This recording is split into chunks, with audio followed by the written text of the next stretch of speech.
Isang mapagpalang araw po. Ako po si Charles at welcome po sa aking daily devotion.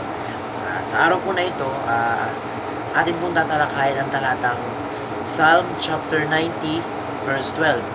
Sabi dito, teach us to number our days that we may gain a heart of wisdom. So napakalalim nung bersong ito na nasabi dito na turuan daw tayo na bilangin, parang gano'n, tulungan tayo na pahalagahan yung mga araw natin dito sa lupa, nang sa gano'n ay magsik lang tayo ng wisdom, kumbaga hindi natin sayangin yung buhay natin or yung mga oras natin sa mga walang kwentang bagay. Kumbaga kasi parang binibilang natin yung araw natin kung ilang araw na lang tayo dito sa mundong to. So dahil doon parang iniiwasan natin na sayangin natin yung oras natin, gano'n, no? So parang nag-gain lang tayo ng wisdom. Kaya kumbaga parang mas pinipili natin na binibilang natin yung araw natin, and as a result ginagawa natin na maging mas produktibo, no? So yun yung point nung verse na to. Sa unang teaching, ang sabi, life is a fighter jet on a one-way mission. So sabi dun sa video ni Pastor Russell na kapag daw tayo ay pinanganak, hindi daw nadadagdagan ang buhay natin. Pag simula daw ng pinanganak tayo, nababawasan yung buhay natin. So totoo nga naman, the more we age, nababawasan yung time natin dito sa mundong ito, no?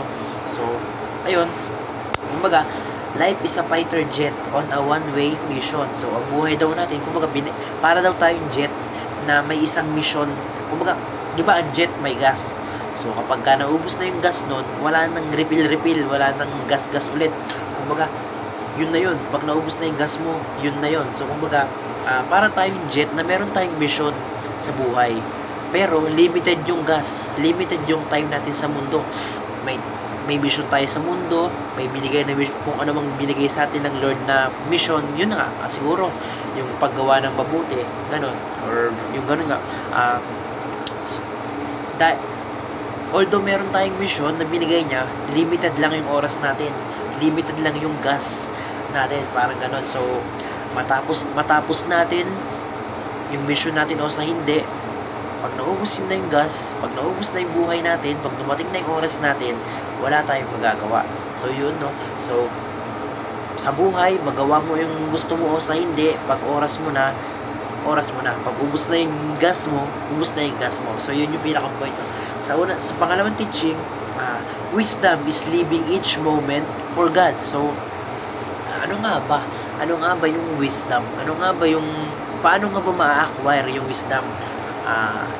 Ma-acquire daw natin to sa pamamagitan ng pamumuhay ng para sa Diyos. Syempre yun, pag namumuhay tayo para sa Diyos, resulta nun, gumagawa tayo ng mabuti, hindi tayo nasasayangan ng oras, mas better or mas productive yung buhay natin kapag nabubuhay tayo para sa Diyos.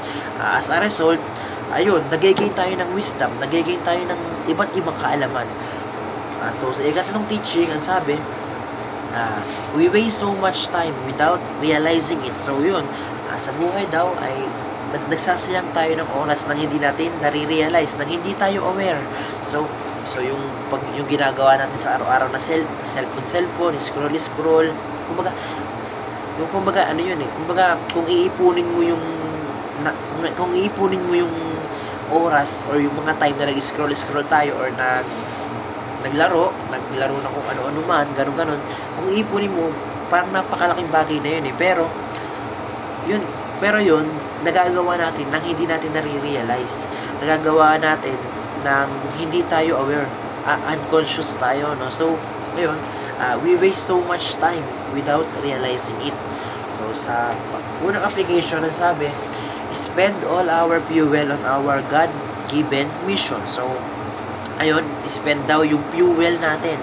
So, ano yung fuel? Yung buhay na ibinigay sa atin ng Panginoon. So, gamitin daw natin yung limitadong buhay na kasi alam naman natin na hindi naman forever yung buhay natin, no? Yung buhay na ibinigay sa atin ng Diyos, may limit yan. kumbaga, mamamatay at mamamatay din tayo. So, sabi doon, based doon sa Bible verse na yun na dapat daw ay gastusin natin or i-google natin yung yung binigay na buhay ng Diyos para sa atin sa binigay niyang mission sa atin. So, ano yung mission niya? Ulit, yung paggawa ng mabuti sa kapwa, sundin siya, mabuhay ng kagaya niya, ganon. So, dapat, imbis na ano natin sa malang kwentang bagay, ganon yung gawin natin sa buhay natin, no? So, sa ikalawang teaching, ang sabi, avoid detours and other time wasters. So, yun, tulad na sabi ko kanina, kung hindi man kayang i-avoid yung pagsa-cellphone, yung paglalaro, yung kumbaga kahit bawasan na lang muna paunti-unti. So, kasi yun yung pinakang sinasabi na detours or time waster sa buhay natin eh. So, dapat tigilan natin. Kung hindi naman totally tigilan or bawasan lang sa ganon, mas nagiging productive yung buhay natin. Mas nagiging productive yung time natin, no? So, sa ikatlong application, ang sabi naman, hit the target no matter what. So, kumbaga, yung target is yung mission natin. Parang other term ito is, gawin mo yung mission ng Panginoon. Gawin mo yung mission sa'yo ng Panginoon, no matter what. So, kahit na anong mangyari, kahit na pagod ka, kahit na mahirap ka, kahit na mayaman ka, dapat magawa mo yung mission ng Panginoon. Ano ulit yun? Dapat gumawa ka ng mabuti sa kapwa. Dapat mabuhay ka ng kagaya ng ating Lord. So yun, no matter what, kahit anong hindrances, kahit anong hirap, kahit anong dagok, kahit anong anuman, dapat sundin natin yung Panginoon. Dapat gawin natin kung ano yung pinapagawa niya para sa atin, no? So yun lang, dapat daw mas ma-utilize natin yung buhay na ibinigay sa atin ng Panginoon, dahil nga itong buhay na ito ay hindi naman daw forever. Kumbaga, may limit to. Darating ang panahon na kukunin sa atin ng Panginoon itong ipinahiram niyang buhay. Kaya kasi sinabing ipinahiram niyang buhay, no? So, kukunin niya. So, yun lang, dapat mapulpil natin bago dumating yung panahon na kunin na ni Lord yung buhay natin, or bago dumating yung araw na maubos yung gas natin, dapat matupad natin yung mission na pinapagawa sa atin ng Lord. Ayun, ay dapat gumawa palagi ng mabuti. So, dapat mabuhay ng kagaya niya. Ganon. So, maraming salamat po. Ito na po ang katapusan ng aking devotion, and napakarami ko pong natutunan sa araw na ito. God bless you all po, and glory to God po. Thank you po.